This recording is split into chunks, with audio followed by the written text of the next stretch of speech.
अस्सलाम वालेकुम नाज़रीन, अज़ीम बट मुख़ातिब हूँ आपसे एक दफ़ा फिर। और आज की वीडियो इस हवाले से बड़ी अहम है कि एक मामला जो कि पिछले काफ़ी अरसे से सरगर्म है, और वो बड़ा अहम मामला है तलबा का एग्ज़ाम्स का। और दूसरा मामला है जो कि पिछले काफ़ी अरसे से चल रहा है, वो है कि तलबा यूनियंस जो हैं उनके माबैन लड़ाइयाँ जो है वो एक दफ़ा फिर पीक पकड़ रही हैं, और फिर जो है वो दोबारा ये मामला जो है वो शुरू हो रहे हैं। मैं तो इन दोनों चीज़ों को इंटरलिंक्ड समझता हूँ, और इंटरलिंक क्यों समझता हूँ वो मैं आपको आगे चल के बताऊँगा। पहले तो अगर किसी ने ये चैनल सब्सक्राइब नहीं किया हुआ तो चैनल सब्सक्राइब कर लीजिएगा, क्योंकि करंट अफेयर्स के हवाले से हम अपना एनालिसिस रखते हैं, कुछ इंकशाफात होते हैं वो रखते हैं। अच्छा, अब आते हैं हम स्टूडेंट्स के मामलात के ऊपर। तो नाज़रीन देखिए, मैं ये समझता हूँ कि तलबा यूनियंस जो नई बन रही हैं उनको दबाने की कोशिश करना, या एग्ज़ाम्स बगैर तैयारी के लेके तलबा को जो है वो फ़ेल कर देना, या उनके फ्यूचर के साथ खेलना, ये दोनों चीज़ें एक ही हैं। वो क्यों एक ही हैं और इससे फ़ायदा किसको है? सबसे अहम चीज़ जो है वो सोचने वाली वो ये है कि इन दोनों चीज़ों से फ़ायदा किसको है और नुकसान किसको है और क्यों है? तो ये चीज़ें समझना बड़ा ज़रूरी है। और फिर उसके साथ-साथ मैं आखिर में कोशिश करूँगा कि अपनी सोच और समझ के मुताबिक, चूँकि हमें 6 से 7 साल जो है वो मीडिया इंडस्ट्री में हो गए हैं, हम लिखते हैं और अच्छी वेबसाइट्स के लिए लिखते हैं, चैनल के लिए काम किया और अभी भी कर रहे हैं। तो हम आपको हल बताएँगे जो हमारी सोच के मुताबिक दुरुस्त है, जो आप लोगों को अब तक कर लेना चाहिए था। स्टूडेंट से मुखातिब हूँ मैं, या वो आप अभी तक नहीं कर सके या किसी भी वजह से, या जो भी मामलात हैं। तो अच्छा, सबसे पहले तो ये क्यों है?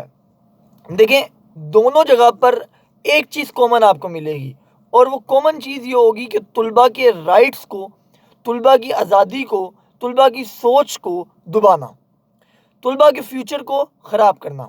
जब आप एक ख़ास जत्थे को, चलिए मैं नाम भी नहीं लेता उसका, हालाँकि मैंने पिछली वीडियोज़ में लिया हुआ है उसका नाम, जिस जत्थे की मैं बात करना चाह रहा हूँ यूनियंस के हवाले से। तो उस य जत्थे को जब आपने गवर्नमेंट सतह के ऊपर पाला है, पालने के बाद आप हर नई आने वाली तलबा यूनियन को दबाने की कोशिश करेंगे, तो उसका मतलब ये है कि आपने अपनी एक पॉलिटिकल विंग बनाया हुआ है। उस पॉलिटिकल विंग को इस्तेमाल करके किसी नए लीडर को पैदा नहीं होने देना चाहते आप। आप चाहते हैं कि आज जो पार्लियामेंट के अंदर 300 साढ़े 300 लोग जो कि जागीरदार और वडेरे बैठे हैं, कल को उन्हीं के बच्चे, भतीजे, भांजे, चाचे, मामे, नाने, वो लोग ही असेंबली के अंदर आएँ। कोई नया बंदा पढ़ के, लिख के, तुलबा सियासत करके, ग्राउंड से चीज़ों को समझकर कभी जो है वो सियासत में ना आए, और ना ही अवाम को रिलीफ मिल सके। पहली चीज़ तो हो गई ये। अब हम आते हैं दूसरी तरफ। मैं इसके ऊपर डिटेल में नहीं जाना चाहता, और डिटेल मैंने पिछली वीडियो में बताई हुई है तलबा यूनियंस के हवाले से। तो उसके साथ अभी जो मौजूदा इशू है, मैं उसके साथ कंपेयर करना चाहूँगा एग्ज़ाम वाले इशू पे। एग्ज़ाम वाला इशू क्यों ज़रूरी है? एग्ज़ाम वाला इशू इसलिए ज़रूरी है, इसको ख़राब करना गवर्नमेंट के लिए, कि जब आपका फ्यूचर ख़राब होगा, आपसे बगैर तैयारी के पेपर्स लिए जाएँगे, खुदा ना खास्ता आप में से अक्सरियत अगर फ़ेल हो जाती है, वो नाकाम हो जाती है इस सारे मामलात में, वो डिप्रेस्ड हो जाएगी। जब वो डिप्रेस हो जाएगी तो उसका स्टडी, एक तो हमारा निज़ाम स्टडी का वैसे ही सुभान अल्लाह और माशाअल्लाह है, कि वहाँ पर सच्चाई की तो अशर शीर नहीं मिलता है। हमारे पूरे सिलेबस में, निसाब के अंदर जो पढ़ाया जा रहा है, एक ख़ास किस्म की प्रोजेक्शन की जा रही है, एक ख़ास किस्म की जो है वो माइंडसेट बनाया जा रहा है। लेकिन उसको भी पढ़ाने में या उसमें भी सारे मामलात करने में आपको डिप्रेस किया जाएगा। आप स्टडी से भागेंगे, जब आप स्टडी से भागेंगे तो आप अपने मुस्तकबिल से भागेंगे। जब आप अपने मुस्तकबिल से भागेंगे तो फिर आपका हाल वही होगा कि आपने अमीर की, जागीरदार की, वडेरे की, या उसके बेटे की, या उसके बेटे की, या उसके बेटे की नौकरी करनी है। आपने नौकरी करनी है, आपने गुलामी करनी है, आप गुलाम हैं। वो अमीर है तो वो बादशाह है, ठीक है? वो सरदार है। तो ये एक तरीक़ेकार है, ये दोनों चीज़ों में कॉमन है। आप देखिए कि जब से तलबा ने, ख़ासकर जो हमारी यूनिवर्सिटीज़ हैं या जो कॉलेजेज़ हैं, वहाँ पर लेफ़्ट की सियासत ने ख़ास तौर पे, या चलें लेफ़्ट राइट को भी हम अभी गोली मारते हैं, मैं उसकी तरफ नहीं जाना चाहता हूँ। लेकिन जब से तलबा ने निकल कर अपने राइट्स की डिमांड की है, जब से उन्होंने कहा है कि हमारा ये राइट है, तलबा सियासत राइट है, बैन हमारा ख़त्म होना चाहिए, हमारा सिलेबस जो है वो उसमें फ़लाँ प्रॉब्लम आ रही है तो हमें सिलेबस में ऐसे नहीं, ऐसे पेपर होने चाहिए। जो भी तलबा राइट्स के जो मामलात हैं, या उसके अलावा हमने ये भी देखा है कि तलबा ने फ़लस्तीन का इशू हो या कोई भी इशू हो इस तरह का, उन्होंने हर मामले में, हर करंट अफेयर में अपनी एक जजमेंट रखी है, अपनी एक व्यू रखा है, और दुनिया को आगे बताया। और एक बहुत बड़ी तादाद है जो कि तलबा की, जो कि उनको देख के ग्रूम हो रही है, और उनका इंटरेस्ट इस तरफ बढ़ रहा है।